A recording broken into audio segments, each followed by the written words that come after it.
Halo anak kelas 7, salam olahraga. Iya, ini untuk anak kelas 3 SMP. Bapak akan menyampaikan materi pembelajarannya. Tapi sebelum Bapak sampaikan, apakah keadaan kelas 7 sehat-sehat semuanya? Harapan Bapak, anak kelas 7 sehat-sehat semuanya dimanapun berada. Oke, gitu. Bapak akan langsung aja menyampaikan materi kelas 7. Materi kelas 7 yang mau Bapak sampaikan itu adalah aktivitas bela diri.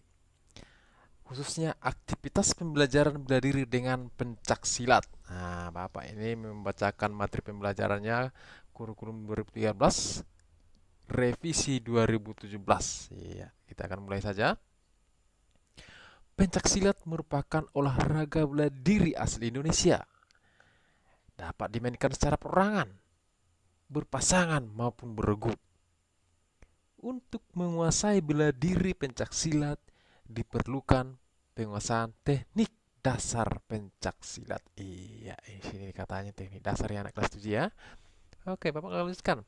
Pencak silat sudah masuk ataupun sudah dikenal di Indonesia sejak abad ke-7 dan merupakan hasil budaya bangsa Indonesia sendiri, khususnya rumpun Melayu. Pada tanggal 18 Mei 1948 dibentuklah IPSSI atau kepanjangannya Ikatan Pencak Silat Seluruh Indonesia di Surakarta. Kemudian pada tahun 1950 diubah menjadi IPSI, Ikatan Pencak Silat Indonesia. Secara resmi, pencak silat mulai dipertandingkan pada PON ke-8 tahun 1973 di Jakarta. Oke, sifat yang harus ditanamkan dalam diri pesilat. Nah, ini dia ya. Bagi seorang yang mau latihan karate ya, harus ada ditanamkan seperti ini ya. Bapak akan bacakan. Harus mempergunakan kepandaiannya untuk menolong orang lain. Nah, ini dia untuk menolong. Bukan pamer-pamer ya. Tidak boleh menonjolkan diri atau sombong. Terlebih-lebih sewenang-wenang. Nah, ini dia saya Bapak bilang tadi ya. Agak-agak disombongkan sedikit itu tidak boleh. Yang berikutnya, tidak boleh mencari musuh atau mempunyai musuh. Nah, berarti harus rendah hati ini ceritanya anak kelas 7 ya. Oke, yang berikutnya, tidak boleh menyerang terlebih dahulu. Bahkan harus menghindari bentrokan atau perselisihan dari kemungkinan adanya kesalahpahaman. Nah, ini dia mungkin anak-anak kelas 7 ya. Bagi yang masuk uh, pencak silat mungkin perguruan pencak silat ya. Jangan terlalu sombong ya. Oke, di sini akan Bapak bacakan fungsi pencak silat ya. Sini ada beberapa fungsinya. Sini akan Bapak sampaikan sama anak kelas 7 ya. Perhatikan bagus-bagus anak kelas 7. A. Fungsi pencak silat untuk seni. Pencak silat jika dilihat dari sudut pandang seni harus memiliki keselarasan dan juga keseimbangan antara wirama, wirasa, dan wiraga atau keserasian irama, penyajian teknik, dan penghayatan. Itu dia ya. Oke, yang B. Fungsi pencak silat untuk bela diri. Fungsi pencak silat untuk bela diri adalah sesuai dengan ciri-ciri umum pencak silat Indonesia. Nah, itu ini dia ciri-ciri pencak silat Indonesia ini akan Bapak sebutkan ini. Yang pertama, pencak silat menggunakan semua bagian anggota tubuh dari ujung jari tangan. Oke, yang kedua, pencak silat bisa dilakukan dengan tangan kosong dan juga menggunakan senjata. Nah, itu dia fungsi pencak silat ya anak kelas 7 ya. Oke, yang C ini udah Bapak sampaikan ini. Fungsi pencak silat untuk pendidikan.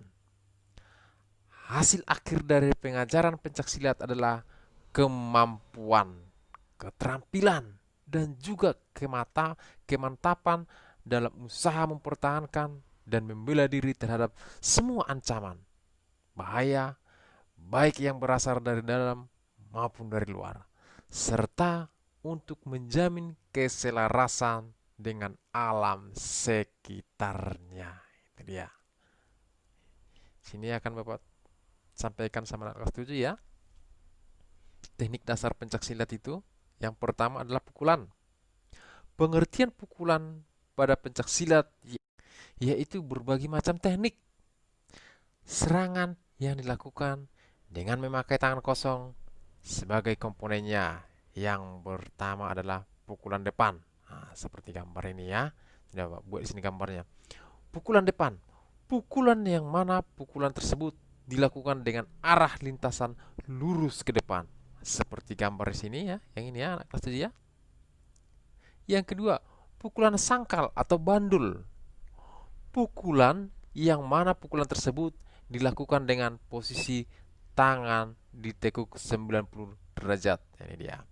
Yang ketiga, pukulan samping. Pukulan samping berkenaan dari teknik pukulan samping ini yaitu punggung tangan.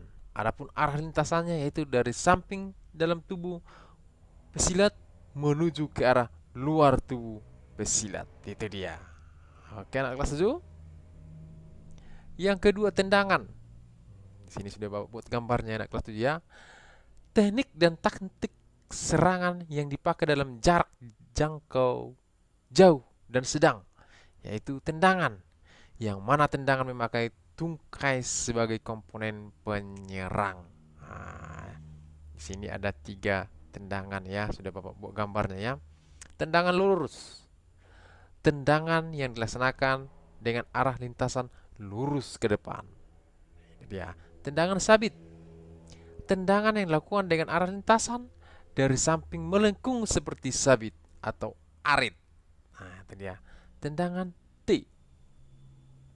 Tendangan yang dilaksanakan dengan posisi dari tubuh menyamping dan lintasan tendangan lurus ke samping. Nah, ini sudah buat di sini gambarnya ya. Oke, yang berikutnya tendangan jejak. Tendangan yang dilakukan dengan posisi dari tubuh tegak dan arah lintasan lurus ke depan. Perkenaan pada tendangan jejak yaitu tumit. Seperti gambar yang ini ya. Tendangan belakang. Tendangan yang dilaksanakan dengan cara terlebih dahulu memutar tubuh dan sikap tubuh membelakangi lawan. Seperti gambar yang ini dia, yang di tengah-tengah. Tendangan gajul. Perkenaan tendangan gajul yaitu pada tumit, sedangkan arah lintasannya yaitu dari arah atas ke bawah. Ini dia. Oke, anak kelas 7. Oke, kita lanjutkan. Yang ketiga, tangkapan.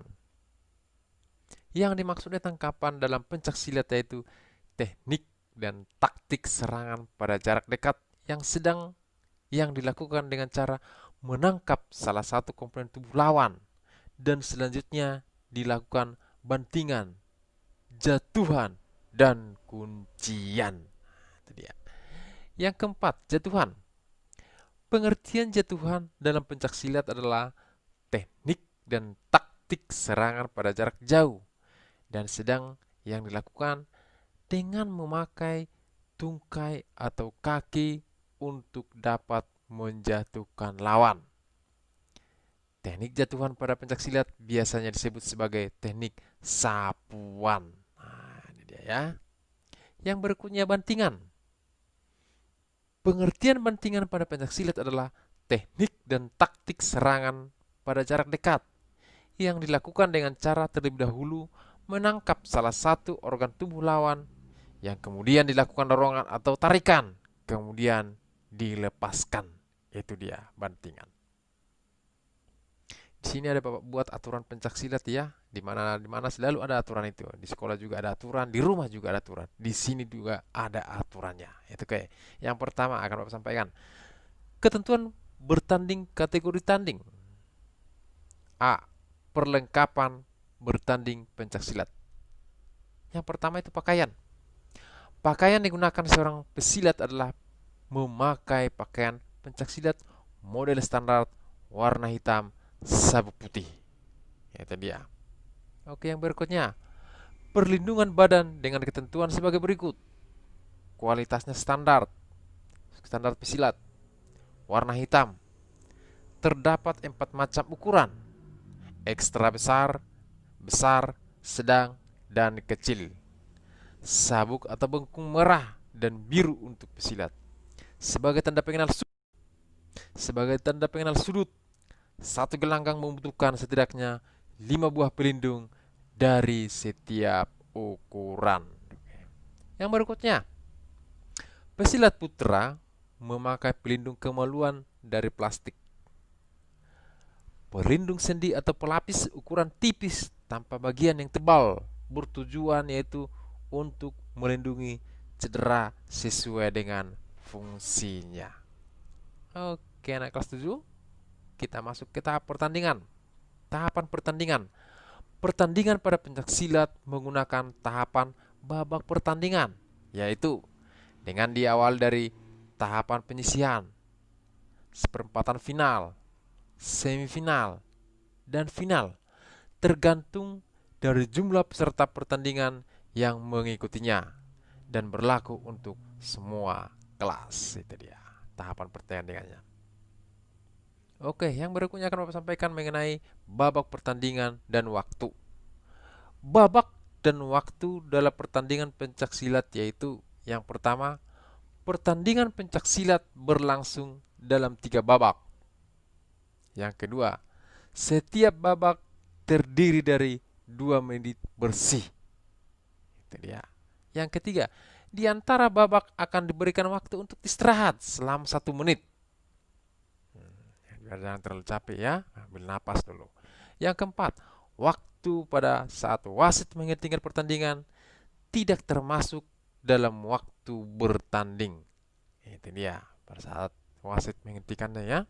Yang berikutnya, penghitungan terhadap pesilat yang jatuh oleh sebab serangan yang sah tidak termasuk dalam waktu bertanding. Itu dia. Yang D, pendamping pesilat. Bagi pesilat yang akan melakukan pertandingan harus mempunyai pendamping-pendamping. Khusus untuk kategori tanding didampingi oleh pendamping pesilat sebanyak-banyaknya adalah 2 orang yang betul-betul memahami secara baik semua ketentuan dan peraturan pertandingan pencaksilat. Kenapa harus dampingi anak kelas 3, anak kelas 7? Supaya pada saat ada kesalahan lawan, yang mendampingi bisa menjumpai tim penilai atau wasit untuk menanyakan keabsahan kesalahan lawan itu. Itu dia. Oke, tata cara dan peraturan pertandingan. Tata cara pertandingan. Tata cara pertandingan pencaksilat meliputi pesilat boleh bertanding sesuai wasit telah memberi isyarat. Kedua pesilat memberi hormat kepada wasit dan kepada ketua pertandingan. Selanjutnya, kedua pesilat kembali ke sudut. Wasit memanggil kedua pesilat. Kemudian kedua pesilat melakukan jabat tangan. Nah, harus jabat tangan ya sebelum bertanding. Wasit memeriksa atas kesiapan semua petugas. Kemudian akan memberikan aba-aba tanda bahwa pertandingan dimulai. Pada saat istirahat antar babak, pesilat harus kembali menuju ke sudut masing-masing. Itu dia tata cara pertandingannya.